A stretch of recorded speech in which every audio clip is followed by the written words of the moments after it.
This episode of Into the Music is brought to you by Coda Music. It's a great way to discover new music and listen to all of your favorite artists for free. The link is in the description. In today's episode we're going to explore Katy Perry. Brandishing a wink and a coup with the aplomb of an assassin, Katy Perry created a distinctly new millennial pop persona, a Disney princess as imagined by Madonna. Flirty and bodacious, Perry sometimes skirted with taboos. She sneered on her first single "You're So Gay" punchline, "and you don't even like boys." She gasped, "I kissed a girl and she liked it," and that willingness to be controversial certainly put her on the pop culture radar, but the reason she stayed there was her knack for blending classic pop conventions with new trends. This talent reached its apex on 2010's Teenage Dream, a blockbuster sophomore set that generated hits as diverse as its dreamily romantic title track, the cotton candy summertime pop "California Gurls," and steely EDM variant "Firework," but she was canny enough to temper some of her risqué moves as her career progressed, transforming herself from the naughty cousin into an admirable big sister. Perry's success was so sudden in 2008 it seemed as if she was an overnight success when the opposite was true. The daughter of Pentecostal pastors, she was born Katheryn Elizabeth Hudson on October 25, 1984, in Santa Barbara, California. Raised by born-again parents, Katy was initially attracted to gospel music, sometimes sneaking pop music in to balance the inspirational tunes, but when she first started singing it was in the church. She picked up the guitar at the age of 13 and started writing songs, pursuing a music career in earnest when she was 15. Earning the attention of CCM artists Jennifer Knapp and Steve Thomas, Katy headed out to Nashville in 2001, where she cut demos and eventually secured a contract with Red Hill Records. Red Hill released Katy Hudson, a record targeted at a Christian/inspirational demographic, in February 2001, but the album didn't garner much attention and was ultimately buried once the label was shuttered at the end of the year. In the wake of the album's failure, Perry transitioned toward pop music, relocating to Los Angeles and working with producer Glen Ballard, the chief collaborator of Alanis Morissette, one of Perry's biggest inspirations. As she abandoned Christian music, she also abandoned her surname Hudson, choosing to use her mother's maiden name Perry instead. Ballard signed Perry to his Island/Def Jam distributed label Java in 2004, but once the producer's imprint severed ties with its parent company, Perry and the album were dropped. Next up, Perry signed to Columbia Records, where she worked on a record for 2 years, collaborating with the likes of Max Martin, Dr. Luke, The Matrix, Desmond Child, and Butch Walker. But just as the album was reaching the finish line in 2006, she was dropped from Columbia. Perry continued to soldier forth, working as a backup singer for hire. She can be heard on Mick Jagger's Old Habits Die Hard from the soundtrack to 2004's Alfie, and recording a full album with the production team The Matrix, only to find that album also scrapped.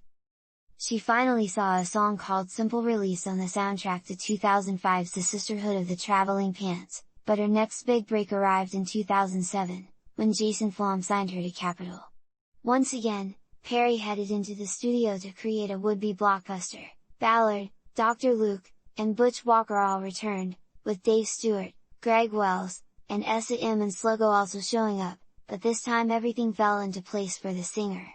First came the deliberately controversial "You're So Gay," released as a video and digital single, and it gained enough attention that by spring of 2008, Madonna was calling it her current favorite song. By that point, Perry's first real single was scheduled for release, "I Kissed a Girl." Also vaguely scandalous, "I Kissed a Girl" became a smash and headed all the way to the top of the Billboard Hot 100.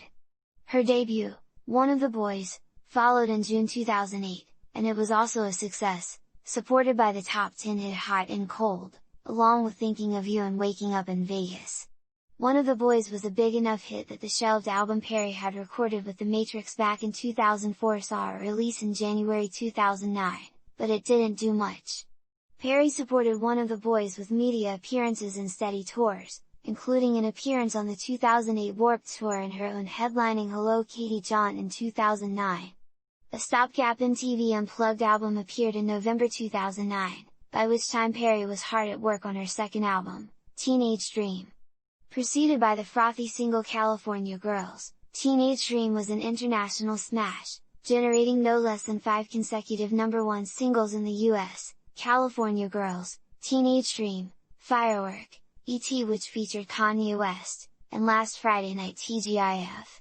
This success set a couple precedents. She was the first female artist ever to achieve such a run of number ones and the first artist since Michael Jackson to have so many singles from an individual album reach the pole position. In 2012, the album was expanded to Teenage Dream, The Complete Confection, which contained a new single and Part of Me, which also topped the charts. During this entire cycle, Perry was a constant pop culture presence, undergoing an international tour, appearing in cameos all over television, courting mild social media controversies, creating fragrances, and filming the documentary Katy Perry, Part of Me, which appeared in theaters in July 2012. As the Teenage Dream juggernaut wrapped up, Perry turned her attention to recording her third album. Appearing in October 2013, Prism signaled a more mature Katy Perry, something that was apparent from its motivating first single, Roar.